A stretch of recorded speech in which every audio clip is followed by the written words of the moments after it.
Oke, sorry saya sampai harus bikin ini pakai HP nih. Tadi pakai Nikon karena kehabisan baterai gitu. Jadi akhirnya Musafri kita nanggung ini nanggung banget soalnya. Kalau boleh tahu resepnya apa? Saya nyambung ngomongan tadi. Sebenarnya sih resepnya itu nggak ini ya, nggak sulit sebenarnya. Iya. Tinggal kembali ke pribadi aja. Kenapa saya masih bisa bertahan dengan kondisi fisik yang seperti sekarang ini, masih bisa bersaing di top level itu? Yang pertama ya saya profesional jaga makan. Oke. Ya, jaga makan. Yang kedua jaga pola istirahat, vitamin. Terus yang paling penting lagi kerja keras, tetap latihan, tetap fokus dengan kerjaan. Artinya profesional di sini ya saya selalu menjaga kebugaran saya gitu di luar daripada tim. Ya kalau saya memang butuh untuk meningkatkan fisik ya tetap saya tingkatkan fisik di luar daripada jam latihan tim. Yang kedua mungkin kalau saya butuh strength ya saya harus ke gym. Oke. Jadi kebutuhan-kebutuhan itu ya saya tetap jaga dari ketika saya mulai profesional, mulai bergabung dengan pemain asing, lihat cara pola hidup mereka, bagaimana mereka profesional jaga makan, istirahatnya, vitaminnya. Ya saya belajar dari situ karena memang pemain asing itu harus kita jadikan contoh kehidupannya. Nah, itu kenapa sampai saat ini saya bisa seperti ini ya karena itu sebenarnya. Jadi sebenarnya nggak sulit. Kenapa saya masih bisa berada di level sekarang? Ya cuman itu yang saya jaga mas. Makan, oke, saya jarang makan gorengan. Oke. Ya yang namanya berminyak saya jarang makan. Saya makan karena saya bukan atlet ya. Ya itu karena memang kita profesional, masih di profesional sepak bola, di atlet apapun saya pikir itu yang harus kita jaga. Bukan berarti kita nggak boleh makan, boleh, tapi ada batasan, aturannya. Oke. Istri tahu banget berarti? Iya tahu gitu. Bahkan istri pun kalau di rumah kan biasa saya makan nasi merah tuh. Oke. Nah, ya dia juga sama. Mungkin kalau anak makan nasi putih. Iya. Nah, bahkan sampai di tim seperti ini ya sama. Kalau memang saya nggak cocok dengan makanan, ya mungkin saya beli beras merah masak sendiri saya makan. Oke, itu berarti bawa rice Ya cooker kalau sendiri? ada rice cooker di sini ya saya pinjam. Nah, jadi ya seperti itu. Ya itu yang pertama. Ya sebenarnya kesadaran pribadi aja sih. Iya. Kalau tim kan kadang tidak menyiapkan itu. Ya cuman inisiatif saya. Iya, Beckham juga melakukan hal seperti itu kok.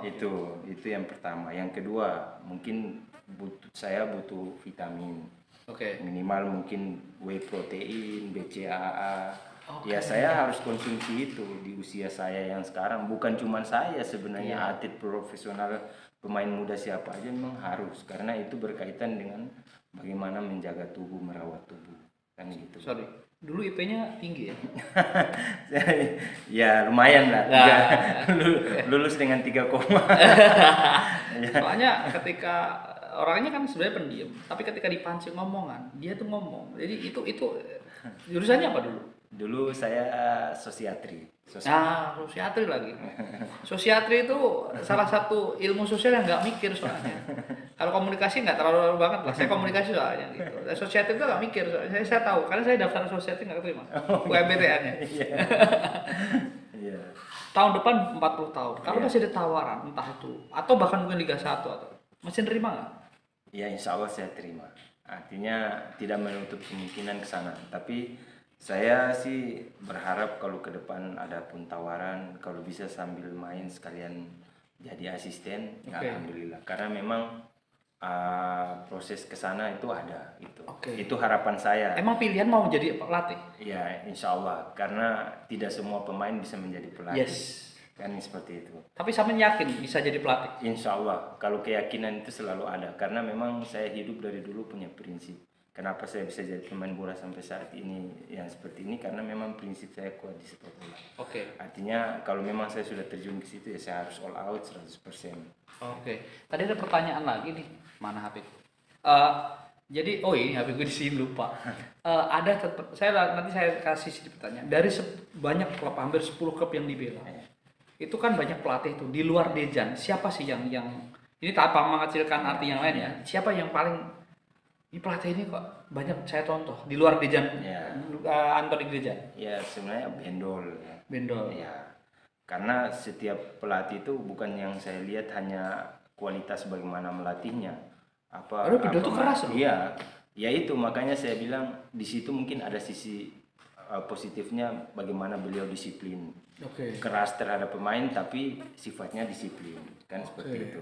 Jadi kita tidak hanya bisa melihat materi aja, maksudnya cara melatihnya dia seperti apa, materi latihannya dia. Tapi karena saya pikir materi latihan hampir semua pelatih hampir sama. Iya. Cuman bagaimana dia meramu pemain itu bisa jadi pemain dari yang tidak baik jadi pemain yang baik, pemain yang biasa-biasa saja jadi pemain yang luar biasa kan gitu.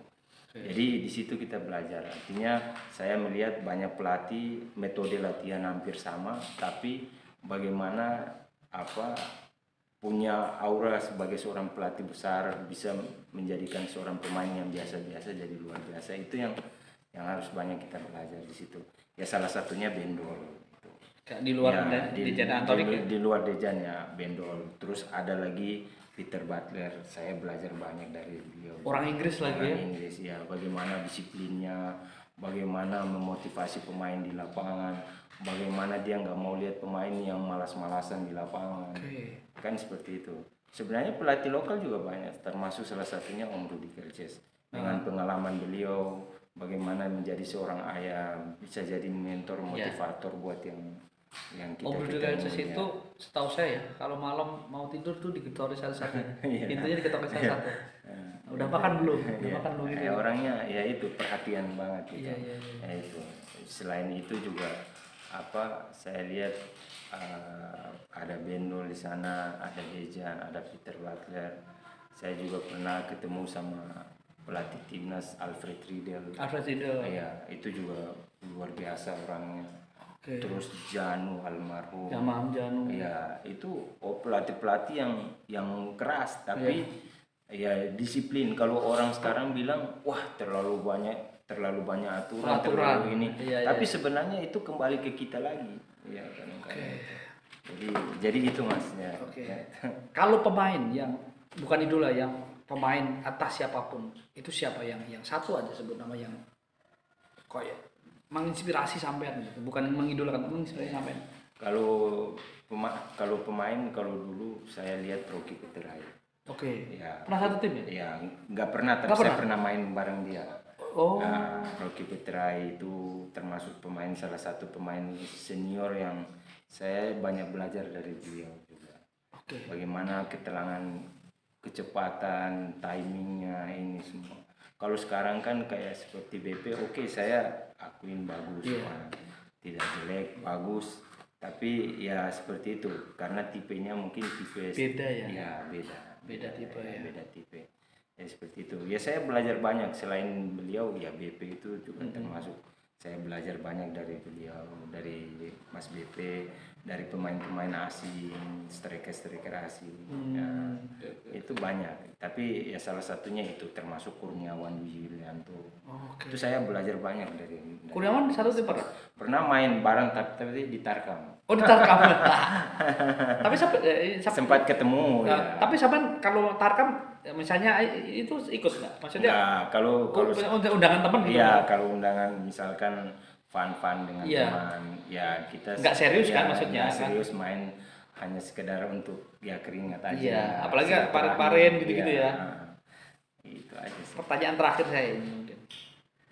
Kalau boleh, kalau pengen mengucapkan terima kasih, siapa yang pengen Anda ucapkan terima kasih di luar orang tua? Siapa yang pengen ucapkan terima kasih untuk karir sampean yang 2003 sampai 2002, hampir 9 tahun, hampir 10 tahun ya karir. Karena memang telat. Kalau Arief Suyono kan dari umur 18 tahun dia udah, ini umur 23, hampir 10 tahun karir.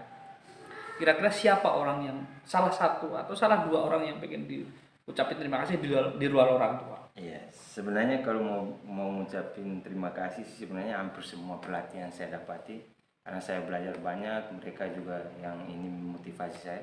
Sebenarnya hampir semua, kalau dipilih salah satunya ya termasuk Bendol itu salah satunya, Dejan Antoni salah satunya. Ya itu orang-orang yang sebenarnya saya belajar banyak dari mereka sampai saat ini. Gitu. Ya saya berterima kasih di karir saya bisa sampai saat saya yang sekarang ini. Termasuk Peter Butler itu. Saya belajar banyak dari dia. Oke, Musafri. Terima kasih 5 video seru banget ternyata. Tidak rugi saya mend-DM dia dan ternyata orangnya ya tampaknya sih gahar gitu. Tapi orangnya harusnya kayak Putra Solo. Tapi memang kelihatan banget basically PDN-nya itu apa ya? Calon sebenarnya kan beliau ini calon apa namanya? Pengabdi ya, pengabdi negara. Bapaknya harapannya itu. Tapi ibu masih ada? Alhamdulillah masih. Tapi di sana ya? Di Ternate. Di Ternate ya? Ya. Jadi orang Jogja sih sekarang. KTP-nya Sleman ya? Ya, Sleman. KTP Sleman, oke. Oke, Musafri, insya Allah kalau saya ke Jogja tak mampir. Siap. Saya pengen lihat foto-foto dia yang pasti. Karena saya juga pernah kuliah di Jogja, jadi tahu gimana dinamikanya saat itu. Mungkin itu dulu, terima kasih. Siap. Sehat selalu Musafri. Siap Mas. Sehat juga sepak bola Indonesia. Amin. Aminnya kenceng banget ya. Dan yang pasti terus pantangi SWN Supandi Tarkam. Saya SWN Resto dan Talauhu Abdul Musafri. Assalamualaikum.